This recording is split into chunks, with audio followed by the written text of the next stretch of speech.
La familia de mi prometido tuvo que arreglarse para mí. Sonrió su madre, solo para asegurarse de que te fueras con las manos vacías. Él dijo, nada. Pero después de heredar 29 millones de dólares, sus rostros se volvieron fantasmales, suplicando perdón. Pero yo tenía mis propias condiciones, y la venganza llegó bien envuelta. Hola, soy Vanessa, tengo 31 años, y podría decirse que la vida me dio un guión sacado de una telenovela. Nunca pensé que sufriría traición y justicia poética, pero aquí estoy, contando una historia que comenzó con un anillo, un acuerdo prenupcial y una familia que nunca creyó que fuera lo suficientemente buena. Ahora, después de todo eso, me doy cuenta de que nunca esperaron que ganara, pero lo hice. Conocí a Adam en una conferencia de startups tecnológicas en San Diego. Yo trabajaba en marketing digital y él estaba presentando una aplicación financiera con inteligencia artificial. Era guapo, educado, y la forma en que interactuó conmigo fue increíble. Su forma de hablar, con serena seguridad, me atrajo mucho. Conectamos de maravilla. Empezamos una relación a distancia, y después al año siguiente, se mudó a Los Ángeles para estar más cerca de mí. Al principio, todo iba genial. Era dulce y atento, y siempre presumía con sus amigos de lo inteligente e independiente que era. Eso cambió cuando me presentó a su familia. Cuando los conocí, llevaba un sencillo vestido azul marino y les llevé una botella de vino de regalo. Su madre, Lillian, apenas me miraba. Su hermana, Belle, ponía los ojos en blanco con todo lo que decía, y su padre, Tom, miraba constantemente el reloj como si tuviera mejores cosas que hacer. Venían de familias adineradas, no de familias con jets privados, sino de familias adineradas. El esnovismo se les pegaba como una segunda piel. El padre de Adam era un inversor de riesgo jubilado, y Lillian se pasaba el día planeando recaudaciones de fondos y bebiendo vino con mujeres que llevaban pendientes de perlas y perfume de condescendencia.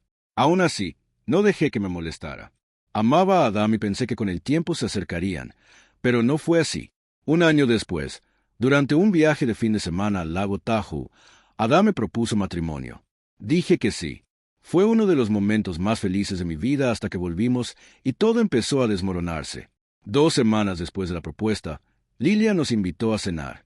El ambiente era tenso. En cuanto entré, Belle sonrió. Incluso nos sentamos a mitad de la cena. Lillian sacó un sobremanila y lo puso en la mesa frente a mí como si fuera una carta de postres. Solo para asegurarme de que te vayas sin nada si esto termina, dijo con una sonrisa que nunca llegó a sus ojos. Miré a Adam. No dijo ni una palabra. Se quedó mirando su plato mientras su padre empezaba a explicarle que la familia debía mantener ciertas normas y que el acuerdo prenupcial era la norma en familias como las suyas. No me enojé con el acuerdo prenupcial en sí.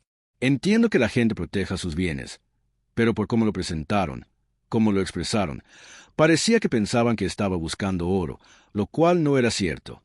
Gané mi propio dinero. Tuve una carrera estable y pude comprar mi primer apartamento a los 28 años sin ayuda de nadie, pero nada de eso les importó. No firmé el contrato esa noche. Le dije a Adam que hablaríamos en privado. Lo hicimos, y lo que supe me impactó. Aceptó. Dijo que no quería un acuerdo prenupcial, pero que tampoco iría en contra de sus padres. Dijo que solo suavizaría las cosas y que no era para tanto. Hicimos un trato. Le pregunté directamente si confiaba en mí. Dudó. Esa vacilación fue mi respuesta. Aún así, no me rendí de inmediato. Quizás fue negación, quizás esperanza. Pasé las siguientes semanas dándole vueltas al asunto. Entonces la vida me dio un giro inesperado. Mi tío abuelo Walter murió. Era un misterioso pariente lejano a que solo había visto 2 veces en mi vida. Vivía en Montana. Era dueño de la mitad de una empresa ganadera y no tenía hijos. Apenas mantuvimos contacto, pero siempre me enviaba cartas escritas a mano en mi cumpleaños.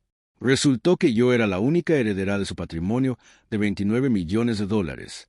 Sí, leíste bien. Una vez se pasó el shock inicial, decidí no contárselo a nadie, y menos a Adam ni a su familia.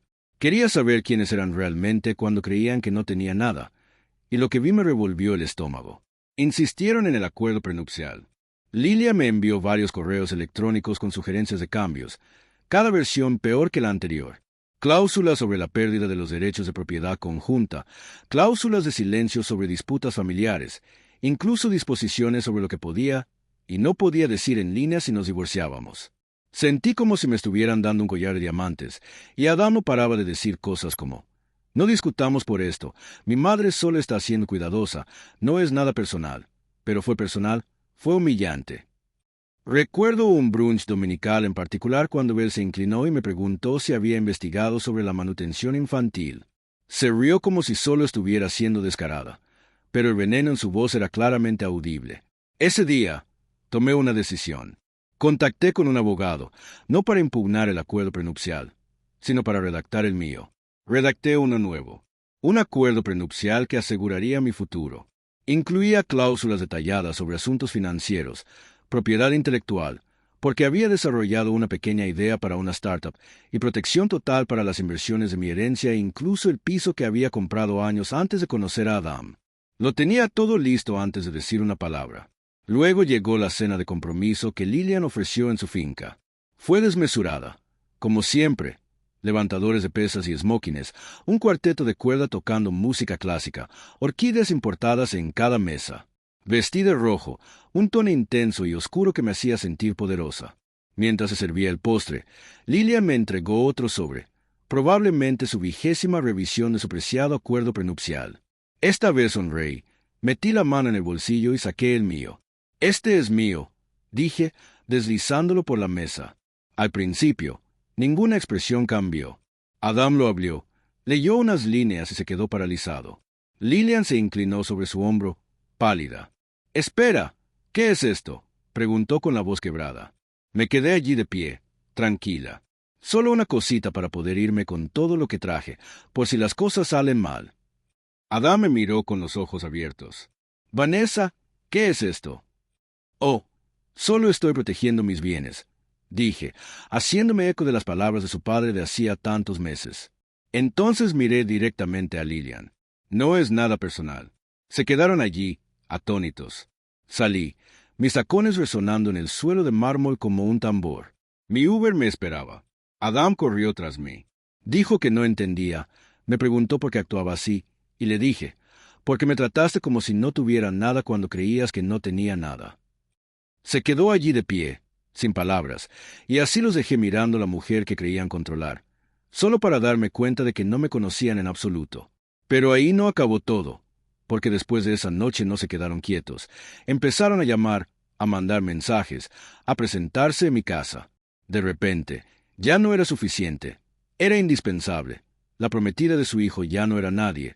Yo era más rico que todos ellos juntos, y pronto descubrirían lo que pasa cuando la mujer a la que intentas ignorar es la que escribe el capítulo final. No dejaron de llamar, ni Adam, ni su madre, ni siquiera Belle. Primero bloqueé el número de Lillian. Su buzón de voz sonaba a una mezcla de encanto desesperado y amenazas veladas. Intentó hacerme sentir culpable, alegando que había avergonzado a su familia y arruinado la reputación de Adam con ese truco de la cena de compromiso. Olvidó que no formaba parte de su pequeño círculo de amigos. No me importaba si hablaban en voz baja sobre mimosas. Adam, en cambio, era diferente.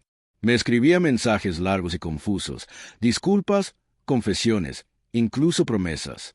Dijo que desafiaría a sus padres ahora porque no le importaba el acuerdo prenupcial y me amaba. Pero lo que más me impactó no fue la disculpa, sino el momento. Tuvo semanas y meses para defenderme, pero no lo hizo. Tuvo la oportunidad de decir algo cuando me humillaron delante de su familia. Se quedó callado, y ahora que de repente valía $29 millones, encontró la voz. No iba a caer en ese tipo de espectáculo. Ignoré los mensajes y bloqueé su número, pero él no se rindió. Luego me envió un correo electrónico diciendo que estaba listo para casarse conmigo en mis términos. Dijo que podía romper su acuerdo prenupcial, que firmaría el mío y que podríamos construir un futuro juntos, a mi manera. Por un breve momento dudé, no porque todavía lo amara en ese momento, el amor ya se había agriado, sino porque quería cerrar el capítulo. Así que acepté vernos. Una última conversación nos llevó a un tranquilo café del centro. Elegí el lugar, asegurándome de que no fuera nada sofisticado, sino un espacio neutro, sin carga emocional. Parecía cansado. Su encantadora confianza había desaparecido. Parecía un hombre que acababa de darse cuenta de que el tren que creía controlar había salido de la estación sin él. Me sobresaltó con una leve sonrisa. No le devolví la sonrisa. Escuché mientras se disculpaba de nuevo, diciendo que había entrado en pánico por miedo a decepcionar a sus padres, que nunca había tenido la intención de hacerme daño y que ahora estaba aún más orgulloso de mí. Le pregunté, ¿seguiría sentado frente a mí si no hubiera heredado el dinero? No respondió de inmediato. Bajó la mirada hacia su café. Eso lo hizo detenerse. Esa es la única razón por la que dudaste, dije en voz baja. Igual que la primera vez, así eres, Adam. Eres un hombre que solo aparece cuando le conviene. Empujé mi caja de anillos por encima de la mesa. La había traído conmigo a propósito. La abrió lentamente y miró el anillo que me había regalado. Terminamos, dije. Intentó protestar, incluso me tomó de la mano, pero me puse de pie. No me tenías. Perdida por el acuerdo prenupcial. Me perdiste porque desapareciste cuando necesitaba tu fuerza. Me fui. Podía sentir su mirada sobre mí todo el tiempo. Después de eso los mensajes cesaron. Al final incluso su madre se rindió. Creo que finalmente se dieron cuenta de que la puerta estaba cerrada para siempre. Pero la historia no termina ahí porque después de que se cancelara la boda, tuve tiempo para respirar y reflexionar.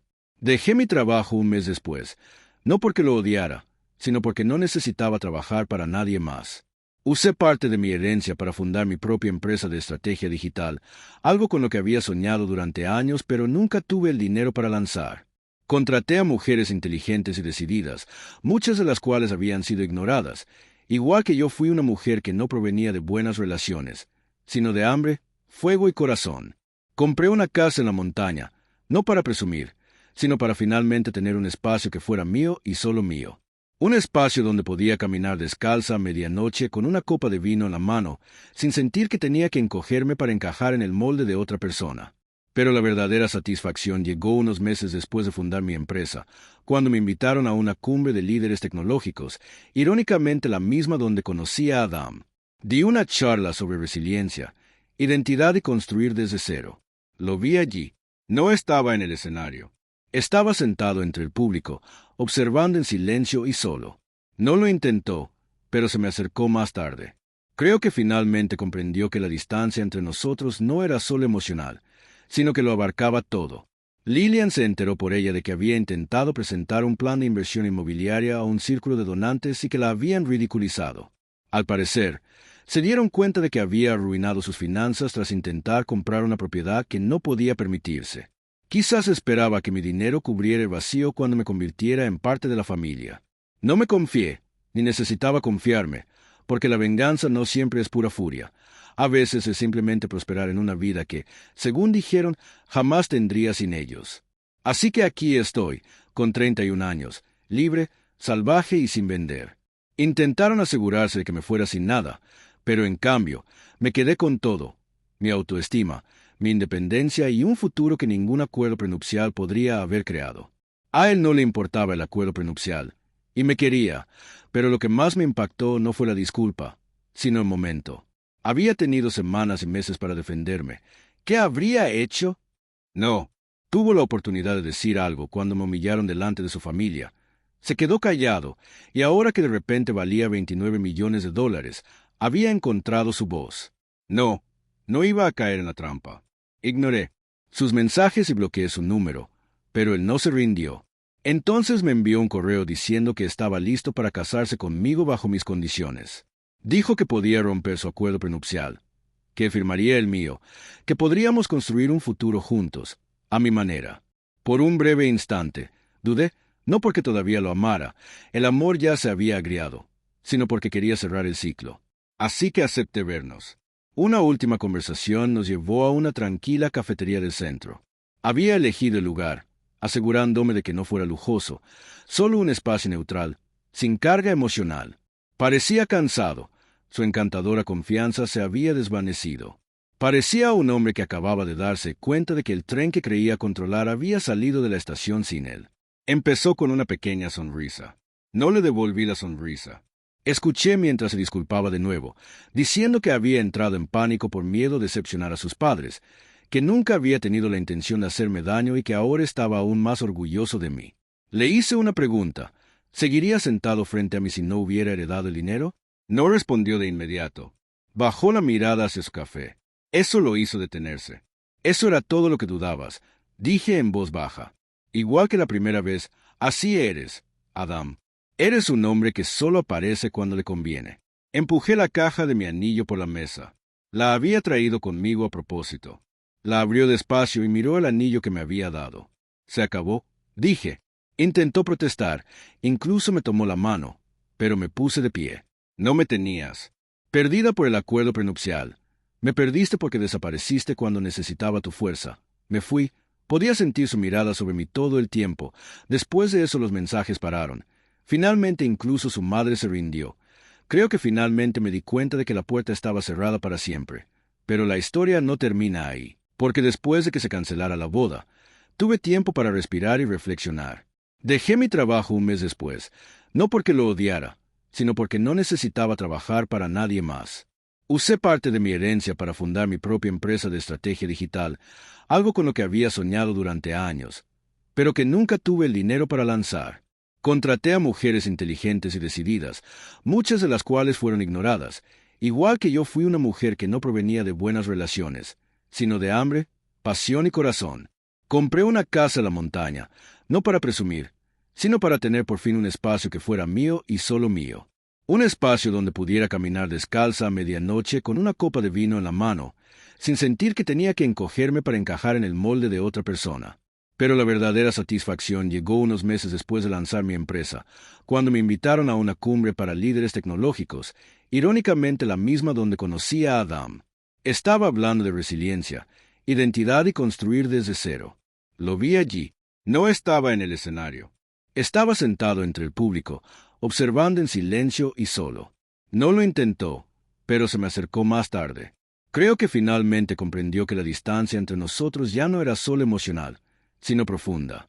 Lillian se enteró por ella de que había intentado presentar un plan de inversión inmobiliaria a un círculo de donantes y que la habían ridiculizado por ello. Al parecer, se habían dado cuenta de que había arruinado sus finanzas tras intentar comprar una casa que no podía permitirse. Quizás esperaba que mi dinero llenara el vacío cuando me uniera a la familia. No me confié, ni necesitaba confiarme, porque la venganza no siempre es fuego y furia. A veces se trata simplemente de prosperar en una vida que, según decían, nunca tendría sin ellos. Así que aquí estoy, con 31 años, libre, salvaje y no estoy en venta. Intentaron asegurarse de que me fuera sin nada, pero en cambio, me fui con todo.